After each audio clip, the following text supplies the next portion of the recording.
Hi friends, வணக்கம். நான் இன்றைக்கி சிப்பி சோகி தான் செய்ய போகிறேன். அது 2 விதமான முறையில் செய்ய போகிறேன். அதுக்கு நான் எல்லாம் எடுத்து வச்சுக்கேன். என்னென்னு பார்ப்போம்.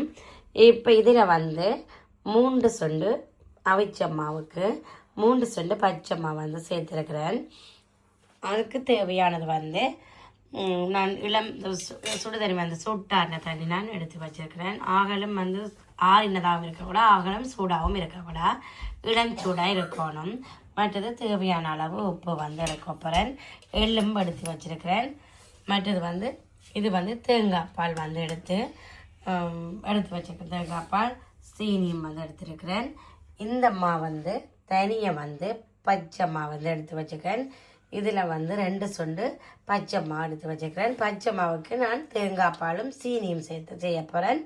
மற்றதுக்கு இளம் சுடு தண்ணி சேர்த்து உப்பு எள்ளு போட்டு செய்ய போகிறேன். இப்போ எப்படின்னு சொல்லி செய்முறைக்குள்ள போவோம். இப்போ பார்த்தீங்கன்னா நான் இந்த பச்சை மாவு தான் தனியாக பச்சை மாவை செய்கிறதான் இப்போ செய்கிறேன்.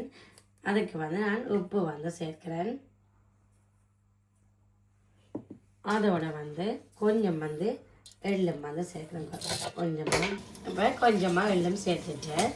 இப்போ 3 மேசக்கரண்டி நான் ஒவ்வொருத்தருக்கு இனிப்பை பொறுத்து நீங்கள் சேர்க்கலாம். நான் இதுக்குள்ளேயே 3 மேசக்கரண்டி சீனி சேர்க்கிறேன். அதோட நல்ல வடிவாக மிக்ஸ் பண்ணி விடுவோம்.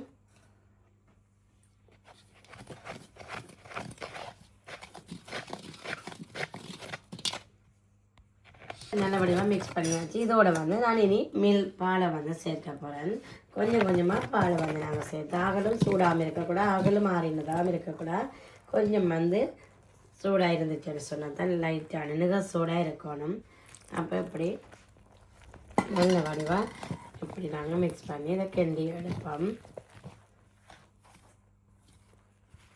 பார்த்தீங்கன்னா இது நான் பச்சை மாவில் பாலும் சீனியும் போட்டு குழைச்ச மாவு இந்த பார்த்தீங்கன்னா ரெடியாக இருக்கு. பார்த்தீங்கன்னா தெரியும்.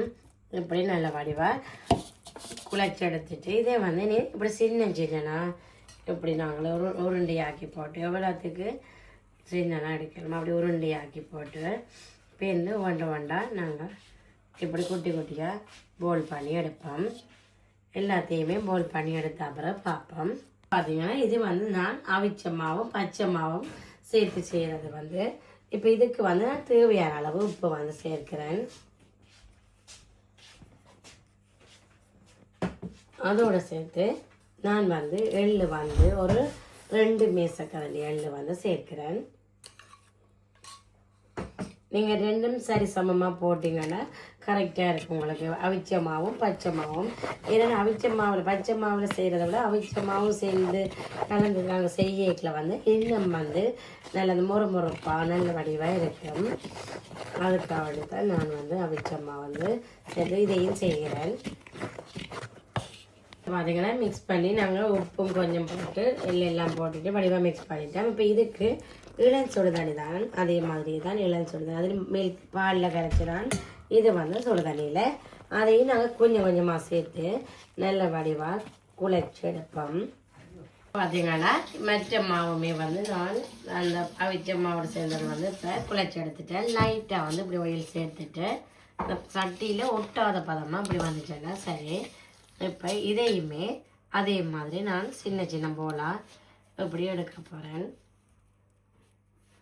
இதே மாதிரி சின்ன சின்ன போலாக எல்லாத்தையும் உருட்டி எடுப்பேன் படிவா. இப்போ பார்த்தீங்கன்னா நான் செப்பரேட்டாக 2 பக்கமே வச்சுருக்கிறேன். இது நார்மலாகவே மில்கில் செய்தது தான் இந்த பிளேட் இருக்குது. அதுதான் இப்படி நான் வச்சுருக்கிறேன் அடையாளமாக. பார்த்தீங்களா இவ்வளோ கட்டிக்காரி. இது நார்மலாகவே நான் சுடுதண்ணியில் குழைச்சி எடுத்தது. இப்போ 2மே செய்தாச்சு. இனி இதை செய்த அப்புறம் பார்ப்போம். இப்போ உருட்டியாச்சு. இனி அதை மேக் பண்ணிவிட்டு பார்ப்பேன் டிசைனாக. இப்போ நான் 2 ஃபோக் எடுத்து வச்சுக்கிறேன். அதில் வச்சு தான் இப்படி சர்க்கிள் பண்ணிவிட்டு இதே மாதிரி ப்ரெஸ் பண்ணிட்டோம்னா இப்படியான டிசைன் எங்களுக்கு வரும். அதே மாதிரி இப்படி வச்சுட்டு இதை ஒரு கையால் இப்படி செய்துட்டு இதே மாதிரி இப்படி உருட்டிட்டு வந்தால் அது இந்த மாதிரி டிசைன். ஓகே, அதே மாதிரி இது வந்து இதே மாதிரி எடுத்தோம்னா ஓகேயா இருக்கும், கரெக்டாக இருக்கும். அடுத்தது வந்து இதே மாதிரி ப்ரெஸ் பண்ணிவிட்டு பண்ணி இதில் வந்து இப்படி எல்லாத்தையும் செய்தேன். பார்த்தீங்கன்னா நான் ரெண்டுமே வந்து செய்துட்டேன். ஆனால் இது வந்து நான் ஆல்ரெடி வந்து சுகர் ஆட் பண்ணி செய்த வழியாக நான் அதுக்கு வந்து சீனி பானி போட தேவையில்லை. என்னபடியாக அது நான் அடையாளத்துக்காக வேண்டி அப்படி வச்சிருக்கிறேன் நான். அது வந்து பிரிம்பாக இருக்குது, அதை தனியாக பொரிச்சு எடுத்தால் மட்டும் போதும்.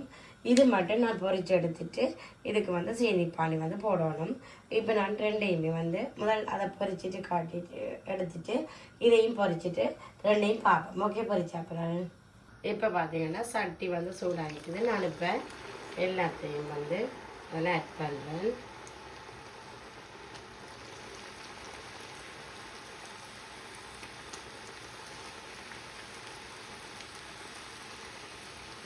ஓகே, கொஞ்சம் கொஞ்சமாக எல்லாத்தையும் நல்ல கோல்டன் ப்ரௌனாக பொரிச்சு எடுத்தோம்னா ஓகே, பொரிச்ச அப்புறம் பார்ப்போம்.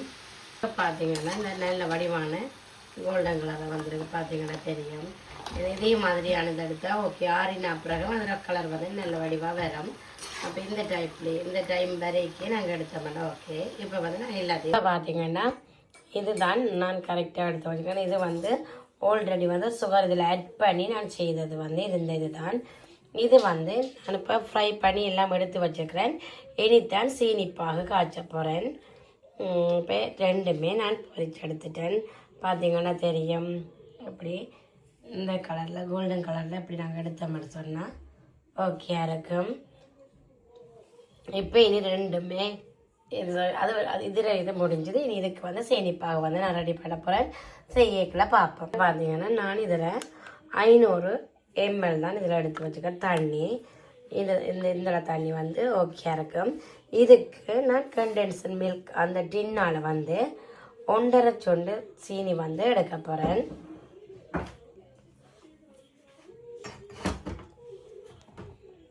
இந்த டின்னால் நான் வந்து 1.5 டின் வந்து எடுக்க போகிறேன் சீனிப்பாக காய்ச்சறதுக்கு. இது வந்து உண்மையிலேயே அளவு சொல்லிடல. அது என்னென்னு சொன்னால் சில பேருக்கு வந்து கூடுதலான சுகர் எடுப்பினோம், அப்படின்னா இதில் 1.25 கூட எடுப்பினோம். ஏன்னா நான் இதில் 6 சொண்டு தானே எடுத்து வச்சுருக்கிறேன். அப்போ அதால் வந்து அதனால் வந்து தண்ணியும் வந்து நான் இவ்வளோ எடுத்து வச்சுக்கிறேன்.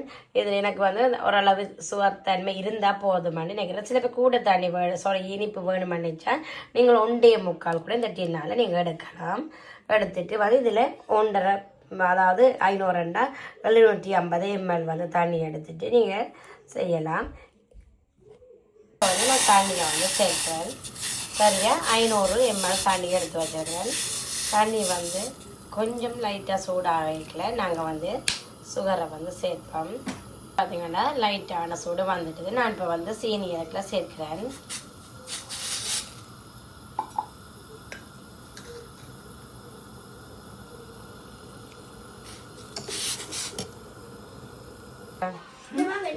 பார்த்தீங்கன்னா இதுதான் நான் கரெக்டாக எடுத்து வச்சுக்கிறேன். இது வந்து ஆல்ரெடி வந்து சுகர் இதில் ஆட் பண்ணி நான் செய்தது வந்து இதுதான்.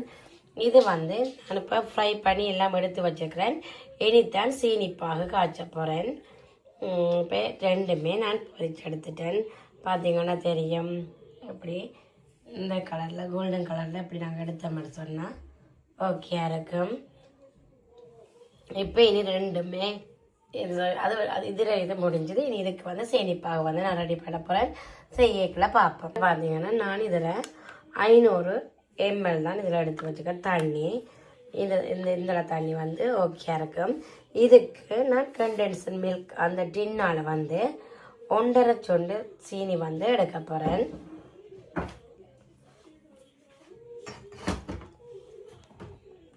இந்த டின்னால் நான் வந்து 1.5 டின் வந்து எடுக்க போகிறேன் சீனிப்பாக காய்ச்சறதுக்கு. இது வந்து உண்மையிலேயே அளவு சொல்லிடல. அது என்னென்னு சொன்னால் சில பேருக்கு வந்து கூடுதலான சுகர் எடுப்பினோம், அப்படின்னா இதில் 1.25 கூட எடுப்பினோம். ஏன்னா நான் இதில் 6 சொண்டு தானே எடுத்து வச்சுருக்கிறேன். அப்போ அதால் வந்து அதனால் வந்து தண்ணியும் வந்து நான் இவ்வளோ எடுத்து வச்சுக்கிறேன். இதில் எனக்கு வந்து ஓரளவு சுவத்தன்மை இருந்தால் போதுமான்னு நினைக்கிறேன். சில பேர் கூட தண்ணி இனிப்பு வேணுமான்னுச்சா நீங்கள் 1.25 கூட இந்த டின்னால் நீங்கள் எடுக்கலாம். எடுத்துட்டு வந்து இதில் 1.5 அதாவது 500 750 ml வந்து தண்ணி எடுத்துட்டு நீங்கள் செய்யலாம். வந்து நான் தண்ணியை வந்து சேர்க்கிறேன். சரியா 500 ml தண்ணி எடுத்து வச்சுருக்கேன். தண்ணி வந்து கொஞ்சம் லைட்டாக சூடாகல நாங்கள் வந்து சுகரை வந்து சேர்ப்போம். பார்த்திங்கன்னா லைட்டான சூடு வந்துட்டுது. நான் இப்போ வந்து சீனி இறக்கில் சேர்க்கிறேன்.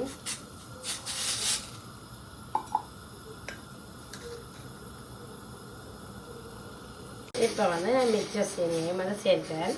இல்லாமல் வந்து 1.5 மில்கால் வந்து தின்னால வந்து நீங்கள் வந்து 1.5 வந்து எடுத்தீங்கன்னா கரெக்டாக இருக்கும். நான் செய்கிற இதுக்கு 3 6 சுண்டு மாவுக்கு நான் வந்து குறைவாக எடுத்துருக்கேன். உங்களுக்கு கொஞ்சம் கூட விருப்பம் சொன்னால் நீங்கள் 1.25 கூட எடுக்கலாம். 750 ml தண்ணி எடுத்து இப்படியே கை விடாமல் நாங்கள் மெல்லவா இப்படியே மிக்ஸ் பண்ணிகிட்டே இருந்தோம்னா அது கம்ப்ளீட் பதம் வரும் வரைக்கும் வெயிட் பண்ணணும். அப்போ கொஞ்சம் காய்ச்சின அப்புறம் பால் காய்ச்சி வரும் வரைக்கும் வந்தப்போ பார்ப்போம். இப்போ பார்த்தீங்கன்னா பானி வந்து நல்ல மாதிரி சீனிப்பாக வந்து கம்ப்ளீட் பதமாக வந்துட்டு நான் இப்போ இதை இப்படி கொஞ்சம் கொஞ்சமாக அப்படி சேர்த்துட்டு நான் அப்படியே குலுக்கி அப்படி செய்த மாட்டா தான் கரெக்டாக வரும். இப்போ பார்ப்போமா டக்கண்டு அது வந்து ட்ரையாக வந்துடும். அப்போ வந்து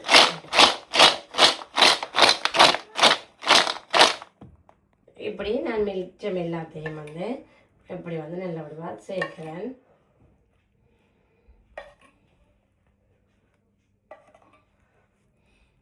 பார்த்தீங்கன்னா ஃப்ரெண்ட்ஸ் நான் 2மே செய்து முடிச்சிட்டேன். 2 டைப்பில் உங்களுக்கு நான் மென்ஷன் பண்ண மாதிரி 2 டைப்பையும் செய்து முடிச்சிட்டேன்.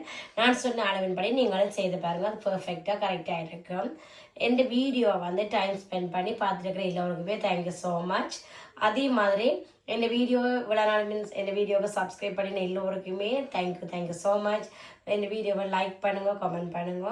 இன்னும் நிறைய பேர் வந்து நீங்கள் சப்ஸ்கிரைப் பண்ணுங்க ப்ளீஸ். அண்டா எனக்கு ஒரு மோட்டிவேஷனாகவும் இருக்கும். நான் நிறைய வீடியோக்கள் வந்து செய்கிறதுக்கு வந்து ஹாப்பியாகவும் இருக்கும். மற்றது வந்து இதே மாதிரி நீங்கள் செய்ய வேறு இடம் வேணுமென்னு சொன்னாலும் நீங்கள் கமெண்ட் பண்ணுங்க. அடுத்த வீடியோவில் நான் சந்திக்கிறேன் friends. Thank you so much. Thank you. பாய்.